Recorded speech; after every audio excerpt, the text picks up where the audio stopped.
Bismillahirrahmanirrahim. Assalamualaikum warahmatullahi wabarakatuh.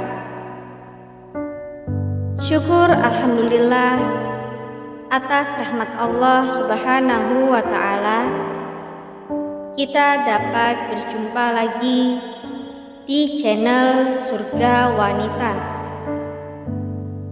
Sholawat dan salam tak lupa selalu tercurahkan kepada junjungan kita Nabi besar Muhammad sallallahu alaihi wasallam. Allahumma sholli ala sayyidina Muhammad wa ala ali sayyidina Muhammad. Semoga kita semua selalu diberikan kesehatan, dimudahkan urusannya, dilapangkan rezekinya, serta diampuni dosa-dosanya. Amin ya rabbal alamin. Sahabatku seiman yang dirahmati oleh Allah Subhanahu wa ta'ala, Rozia Al-Din, Sultan wanita pertama dalam sejarah Islam. Satu lagi sosok seorang perempuan muslimah yang menginspirasi dunia. Ia dikenal sebagai seorang pemimpin dalam sebuah kerajaan Islam yang diangkat menjadi seorang sultan. Dialah Rozia Al-Din, atau lebih dikenal dengan nama Rozia Sultanah. Ia adalah Sultan Delhi, India, yang berkuasa antara 1236 hingga 1240 dan menjadi sultan wanita pertama yang memerintah di Kesultanan Delhi. Di bawah kekuasaannya, Rozia mendirikan sekolah, akademi, pusat-pusat penelitian, hingga perpustakaan umum. Rozia sangat populer antara lain karena pemikirannya bahwa semangat agama lebih penting daripada yang lain. Rozia selalu menolak disebut sebagai sultana atau ratu, karena itu berarti seorang istri atau nyonya seorang sultan. Merasa bahwa apresiasi citra maskulin akan membantunya mempertahankan kerajaannya, Rozia selalu berpakaian layaknya pria dan mengenakan sorban, celana, jaket, dan pedang.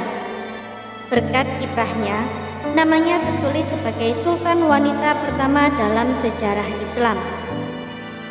Rozia lahir di Budaun tahun 1205, terlahir sebagai putri dari Samsuddin Iltutmish dan Kutub Begum. Keluarga Rozia sebenarnya bukanlah bangsawan. Bahkan leluhur mereka berasal dari budak Seljuk Turki. Sang ayah sebenarnya datang ke Delhi sebagai budak di bawah kekuasaan Sultan Qutb al-Din Aibak yang mendirikan fondasi dinasti Mamluk atau dinasti budak.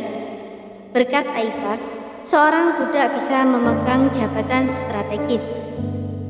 Sebagai orang kepercayaan Aibak, Iltutmish menunjukkan keberanian dan kejujurannya sehingga mendapat posisi gubernur provinsi. Bahkan, Sultan juga menjodohkannya dengan putrinya Kutub Begum. Usai wafatnya Aibak, tahta pun diambil oleh putranya Aram Bakhsh. Meski kompeten menjadi sultan, kepemimpinan Aram ditentang 40 bangsawan Turki yang bergabung dalam kelompok Cihalbani.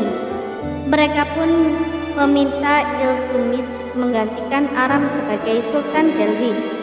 Sejak itulah terjadi pertempuran antara Aram dan Iltutmish. Tahta pun akhirnya dimenangkan Iltutmish di tahun 1211. Karena kepemimpinannya yang gemilang, Samsuddin Iltutmish di penghujung pemerintahannya pada tahun 1229 dianugerahi gelar dan jubah kehormatan dari Khalifah Abbasiyah di Baghdad. Seabad kemudian, reputasi Samsuddin Iltutmish dalam memimpin tertuang dalam catatan perjalanan penjelajah muslim ternama asal Maroko, Ibnu Battutah. Dalam catatan tersebut, Ibnu Battutah menyebut Samsudin Iltutmish dikenang karena karakternya yang sangat baik dan soleh. Ibnu Battutah juga menulis, sikap adil Samsudin Iltutmish ditandai dengan jubahnya yang berwarna merah. Sebagai putri Sultan Delhi, Rozia selalu dididik seperti para saudara lelakinya. Ia dilatih perang dan diajarkan keterampilan militer. Sama seperti anak bangsawan lainnya, Rozia juga belajar tata kelola negara. Awalnya keterampilan ini diajarkan agar Rozia bisa menjadi istri sekaligus ratu yang baik untuk sang raja. Tak ada yang menyangka kalau dirinya bakal menjadi raja yang sesungguhnya. Beranjak dewasa, ia tak banyak berinteraksi dengan para wanita di dalam harem, bangunan khusus wanita yang tidak bisa dimasuki lelaki yang bukan mahramnya. Karena tak pernah dipaksa mengikuti aturan, Rozia tumbuh menjadi perempuan aktif dan pemberani. Alih-alih merias wajahnya, ia justru lebih suka membantu ayahnya mengurus negara. Setelah 25 tahun berkuasa, Iltutmish wafat di tahun 1236. Kematiannya pun memicu kekacauan politik di Kesultanan Delhi. Sementara itu, putra sulungnya Nasiruddin Mahmud telah wafat di tahun 1229 ketika memerintah Benggala. Di akhir hayatnya, Sultan menganggap tak ada putranya yang masih hidup pantas jadi raja. Ia pun menunjuk putrinya Rozia sebagai pewaris tahtanya. Namun, para bangsawan menolak diperintah wanita. Itu sebabnya tahta kerajaan jatuh ke tangan Ruknuddin Firuz, kakak Rozia yang masih hidup. Namun, alih-alih memerintah, Firuz malah berfoya-foya dan membuat geram para bangsawan. Usia 6 bulan berkuasa, ia dan ibunya dibunuh. Rozia pun diangkat sebagai Sultan wanita Delhi yang pertama. Begitu naik tahta, Rozia membuat keputusan mengejutkan. Ia tak mau lagi memakai baju muslim tradisional untuk wanita termasuk kurda. Sebagai gantinya, ia memakai pakaian netral yang membuatnya tampak seperti pemimpin laki-laki. Tak hanya itu, Rozia juga menolak gelar sultana. Menurutnya sultana berarti istri atau selir seorang sultan. Ia pun ingin menyandang gelar sultan terlepas dari dirinya merupakan seorang wanita. Tak peduli dirinya perempuan, Rozia tetap berperang di garis depan dan berhasil merebut wilayah. Ia pun sukses mengelola negara dan menjadi salah satu Sultan Delhi terbaik. Di masa pemerintahannya, Rozia juga mendirikan sejumlah sekolah, akademi, pusat penelitian, dan perpustakaan umum. Dikhianati dan dikudeta. Di masa pemerintahannya, tak sedikit bangsawan malu dipimpin oleh seorang wanita. Salah satu teman masa kecil Rozia, Malik Ikhtiyaruddin Al-Tunia, berkonspirasi melawannya. Ia membantu saudara lelaki Rozia, Mu'izzuddin Bahram Shah, merebut tahta. Usai berjuang mati-matian, Rozia mengalami kekalahan menyedihkan. Ia pun dipenjara di Qila Mubarak di Batinda. Sementara itu Mu'izzuddin Bahram Shah menyatakan diri sebagai Sultan Delhi. Kemudian di tahun 1240, Al-Tunia menikahi Rozia. Ada sejarawan yang berpendapat Rozia menikahinya agar tak dihukum mati.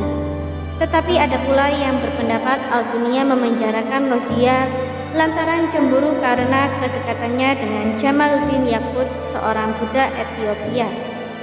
Mereka berdua pun memutuskan merebut kembali tahta dari saudaranya. Namun, Bahram mampu mengalahkan pasangan itu. Rozia bersama Al-Tunia pun segera melarikan diri dari Delhi dan sampai di Kaital keesokan harinya. Sayangnya, di sanalah mereka dirampok oleh Hindujat dan dibunuh pada 14 Oktober 1240. Sultan wanita pertama pun wafat di usia 35 tahun. Kisah Rozia Sultana pun menjadi bukti bahwa pernah ada seorang perempuan muslim yang mampu memimpin negara.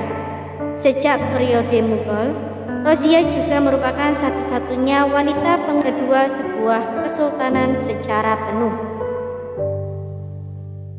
Semoga apa yang kami sampaikan kali ini bermanfaat bagi kita semua dan menjadi ladang pahala. Jangan lupa untuk menekan tombol like dan subscribe serta nyalakan lonceng notifikasinya agar Anda tidak ketinggalan video terbaru dari Surga Wanita. Sampai jumpa dan terima kasih banyak. Wassalamualaikum warahmatullahi wabarakatuh.